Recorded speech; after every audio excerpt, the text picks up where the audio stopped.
Anna. Hello, everyone. Welcome to our lecture number 6 on the series of Chemistry of Carbohydrates lectures. I am Dr. Muzamil Liaqat Ali, Assistant Professor of Biochemistry. In previous lectures, we'd covered monosaccharides, disaccharides, and their ring structures, anomers, and meter rotations.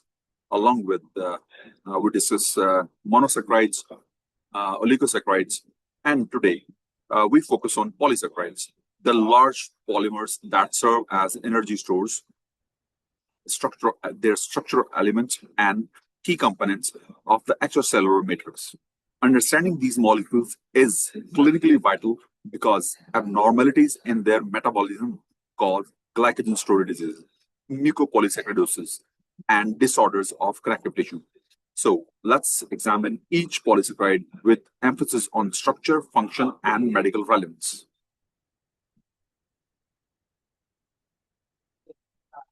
The dextrins. Dextrins are produced by the partial hydrolysis of the starch, either by acids, heat, or enzymes such as salivary or pancreatic amylases. They appear along with maltose and glucose during digestion. Dextrins are classified as amylodextrins, erythrodextrins, or acrodextrins based on their reaction with iodine and solubility. They are used industrially as mucilages or glues, and more importantly, in medicine, starch hydrolysates, rich in dextrins and maltose are widely employed in infant feeding formulas because they are easily digestible and provide a gradual source of glucose. Clinically, dextrins illustrate the stepwise breakdown of the dietary starch.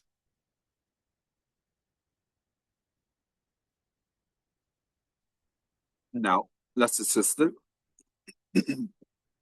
glycogen molecules, right? Glycogen is a primary glucose storage polymer in animals, especially in liver and skeletal muscles. Its structure closely resembles amylopectin, that is branched component of starch, but it is more highly branched structure with alpha-1,6 linkages or branch points occurring every 8 to 12 glucose residues, compared to every 24 to 30 in amylopectin. The backbone consists of alpha-1,4 glycosidic linkages. This extensive branching creates numerous non-reducing ends, allowing a rapid stimulus or simultaneous release of glucose by glycogen phosphorylase during exercise or hypoglycemia. The highly branched architecture is physiologically advantageous for animals which require quick mobilization of energy. Unlike plants, in clinical biochemistry, defects in glycogen synthesis and breakdown leads to glycogen storage disorders. For example, the von Gierke's myocardial diseases. Now, this is the glycogen structure as shown in the detailed structure of the glycogen with branches, right? Observe the compact bush-like molecule with the multiple tiers of branches. This structure permits efficient packing in the cytoplasm and rapid enzymatic attack from many ends. Liver glycogen maintains glucose or blood glucose. Muscle glycogen fuels local contraction only. Now the cellulose. Cellulose is a linear, unbranched polymer of beta-D-glucogenase linked by beta-1,4 glycosidic bonds. Humans and most mammals lack cellulase and cannot digest it. Only ruminants like cows, deer, giraffes, or camels utilize it via symbiotic microbes in the rumen, right? Cellulose is the most abundant carbohydrate on Earth and serve as a structural polymer in the plant cell walls. Right? Cotton and flax, right, contain almost 97 to 99% of the cellulose. Wood contains almost 50%, and the complete hydrolysis yields glucose. Partial hydrolysis produce cellobiose, the repeating disaccharide unit, right? Or the component. Cellulose gives no color with the iodine, unlike the starch. In plant tissues, cellulose microfibrils are held together with lignin, imparting remarkable tensile strength and rigidity that resists high hydrostatic or the turgor pressure and prevents osmotic swelling. Right?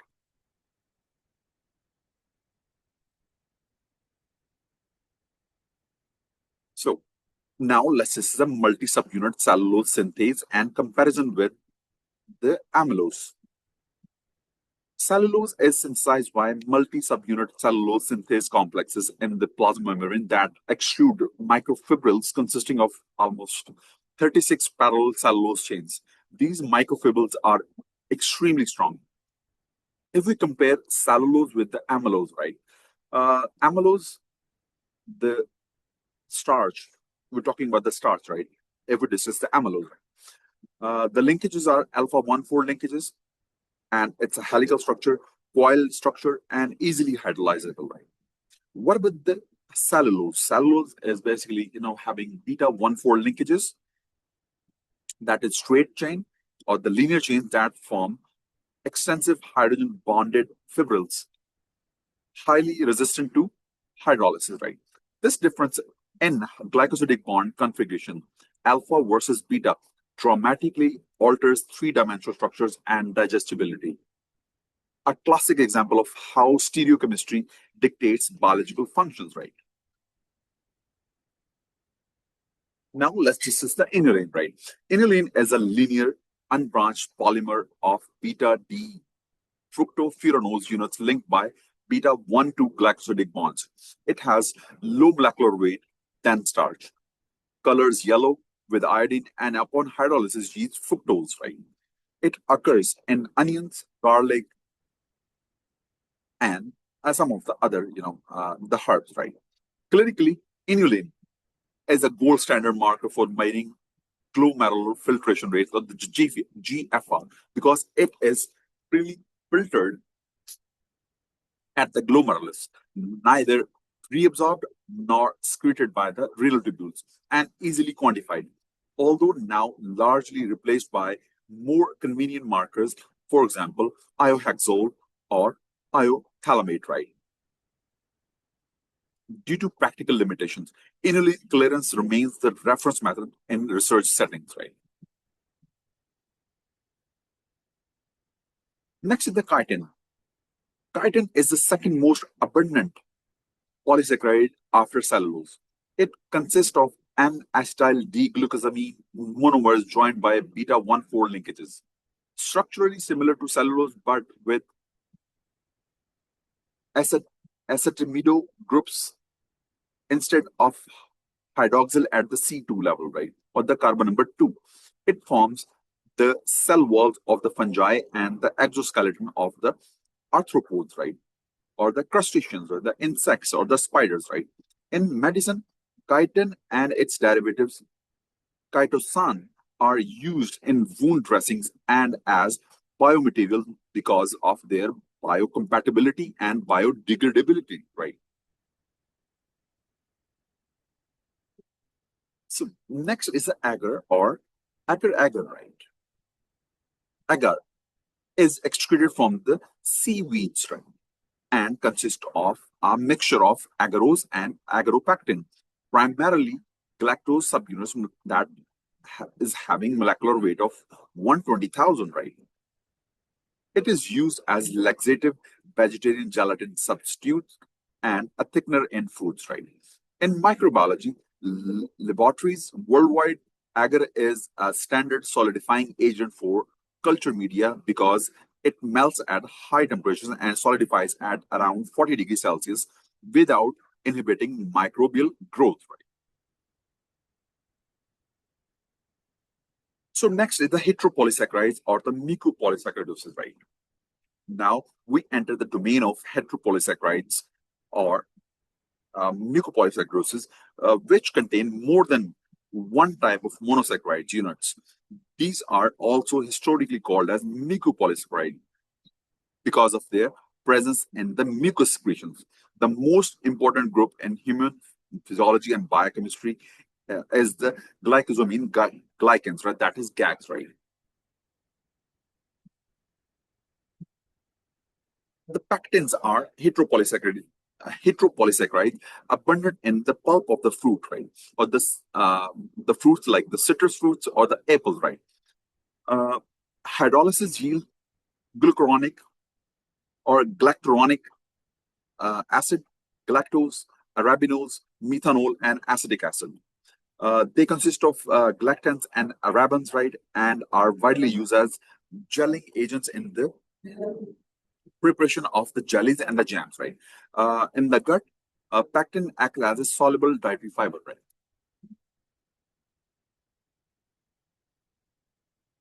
As you can see on your screen, right, the use of pectin or the availability of the pectin in the market, right? As you can see with the wild cherry flavor, right? In case of throat drops in the form of throat drops and in jelly formulations, right? Now let's discuss the glycosaminoglycans. Uh, Glycosaminoglycans are large, negatively charged linear heteropolysaccharides chains, usually associated with the small amounts of the protein to form proteoglycans, which are 95% or more than 95% of the carbohydrate by weight, right? Their strong negative charge from the carboxylic and sulfate groups, right, enable them to bind large quantities of water, forming a gel-like matrix that constitutes the ground substances of connective tissues. This provides viscosity, lubrication, and shock-absorbing properties to synovial fluid, vitreous humor, and mucus secretions.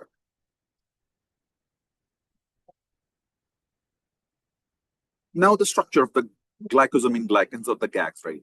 They are unbranched polymers composed of repeating disaccharide units, typically an acid sugar, that is D-glucuronic acid, or its C5 epimer, the L-hyaluronic acid, alternating with an amino sugar, that is N-acetyl glucosamine or N-acetyl galactosamine.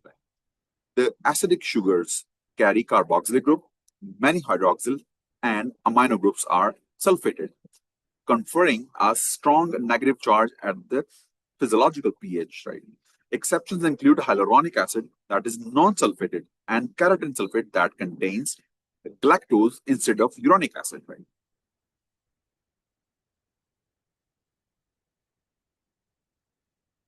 Glycosaminoglycans perform diverse extracellular functions, right? One of the functions is the structural support and resistance to the compression in cartilages, right?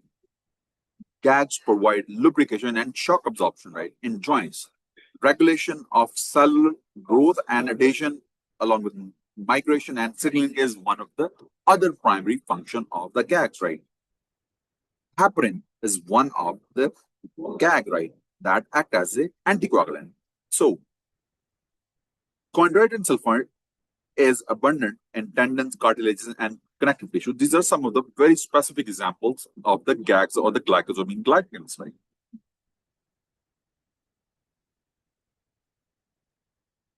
So, major GAGs include hyaluronic acid, chondroitin sulfate, dermatan sulfate, keratin sulfate, or heparan sulfate, or heparin, right?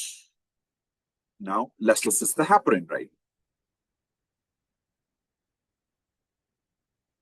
Heparin is a highly sulfated GAG stored in the granules of mast cells. It has an extended helical conformation.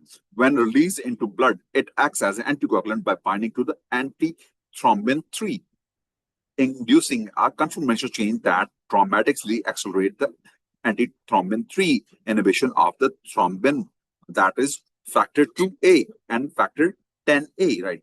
This prevents clot formation.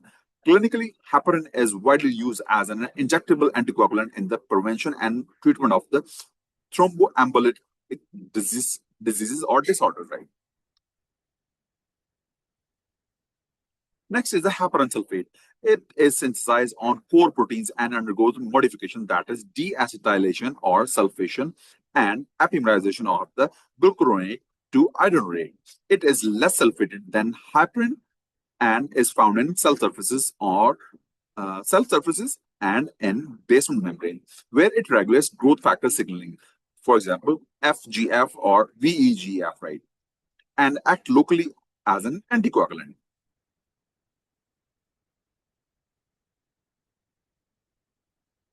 Next is the mucopolysaccharides, right?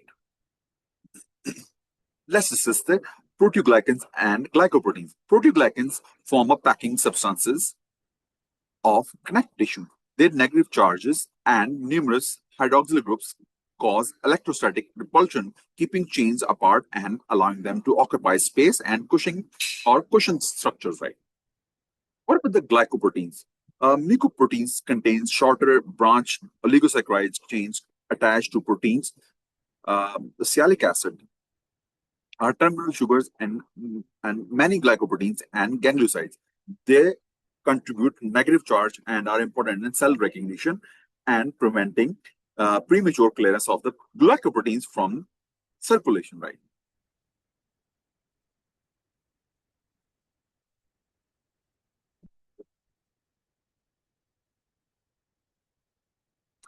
So thank you very much for your attention.